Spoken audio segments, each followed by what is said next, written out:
ഭൂട്ടാനിൽ നിന്നുള്ള വാഹനക്കടത്തിൽ first owner വാഹനത്തിന്റെ ഉടമയെ കസ്റ്റംസ് ചോദ്യം ചെയ്യുന്നു. മൂവാറ്റുപുഴ സ്വദേശി മഹിൻ അൻസാരിയെയാണ് ചോദ്യം ചെയ്യുന്നത്. കുണ്ടന്നൂരിലെ വർക്ക്ഷോപ്പിൽ നിന്നാണ് അരുണാചൽ പ്രദേശിൽ രജിസ്റ്റർ ചെയ്ത ലാൻഡ് ക്രൂയിസർ കാർ പിടിച്ചെടുത്തത്. വാഹനത്തിൻ്റേത് വ്യാജ RC ആണെന്ന് കസ്റ്റംസ് കണ്ടെത്തിയിരുന്നു. കൂടുതൽ വിവരങ്ങളുമായി ജിജീഷ് കരുണാകരൻ ചേർന്നുണ്ട്. ജിജീഷ്, എങ്ങനെയാണ് ഇപ്പോൾ അന്വേഷണം പുരോഗമിക്കുന്നത്?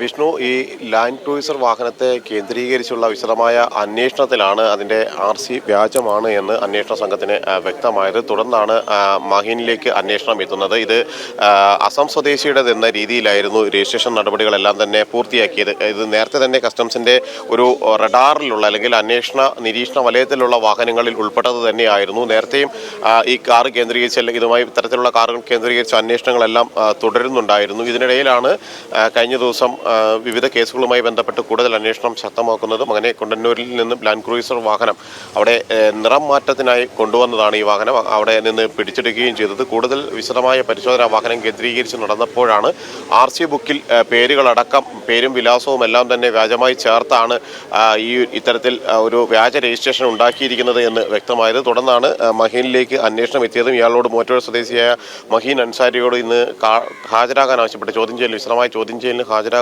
ആവശ്യപ്പെട്ടുകൊണ്ട് സമൻസ് നൽകുകയും ചെയ്തത്. ഇതിന്റെ അടിസ്ഥാനത്തിലാണ് ഇന്ന് ഹാജരായി വിശദമായ ഒരു ചോദ്യം ചെയ്യലിലേക്ക് കടക്കുന്നത്. 2 ആഴ്ച മുമ്പാണ് ലാൻഡ് ക്രൂയിസർ നിറം മാറ്റം നടത്തുന്നതിന് വേണ്ടി നിറം മാറ്റി ഇറക്കുന്നതിന് വേണ്ടി കുണ്ടന്നൂരിലെ വർക്ക്ഷോപ്പിലേക്ക് എത്തിച്ചത്. വ്യാജവിലാസം നൽകി ഇറക്കുമതി ചെയ്തതാണ്. കാരണം ഭൂട്ടാനിൽ നിന്ന് നിരവധി വാഹനങ്ങൾ ഇത്തരത്തിൽ വ്യാജവിലാസത്തിൽ 200ഓളം വാഹനങ്ങൾ ഇറക്കുമതി ചെയ്തിരുന്നു. അതിൽ ഉൾപ്പെട്ടതാണ് ഈ ഒരു വാഹനവും എന്നത് തന്നെയാണ് അന്വേഷണ സംഘം മനസ്സിലാക്കുന്നത്. അതുകൊണ്ട് തന്നെയാണ് ഈ ഒരു വാഹനം കേന്ദ്രീകരിച്ചും സമാനമായ മറ്റ് കടത്തിക്കൊണ്ടുവന്ന വാഹനങ്ങൾ കേന്ദ്രീകരിച്ചും എല്ലാം തന്നെയുള്ള അന്വേഷണങ്ങൾ നടക്കുന്നത്. പലതിൻ്റെയും RC വ്യാജമായി തയ്യാറാക്കിയതാണ്, വ്യാജ രേഖകൾ ചമച്ചുണ്ടാക്കിയതാണ് എന്നുകൂടി അന്വേഷണ സംഘത്തിന് വ്യക്തമായിട്ടുണ്ട്. അതുകൊണ്ട് തന്നെ അത്തരത്തിലുള്ള ഒരു അന്വേഷണം തന്നെ മുന്നോട്ട് പോകുന്നു.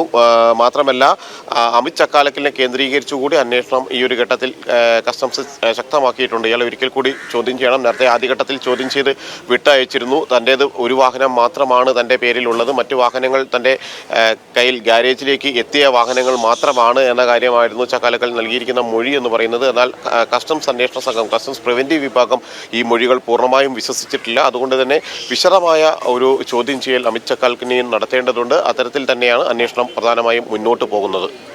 ശരി, ജിജീഷാണ് വിവരങ്ങൾ നൽകിയത്.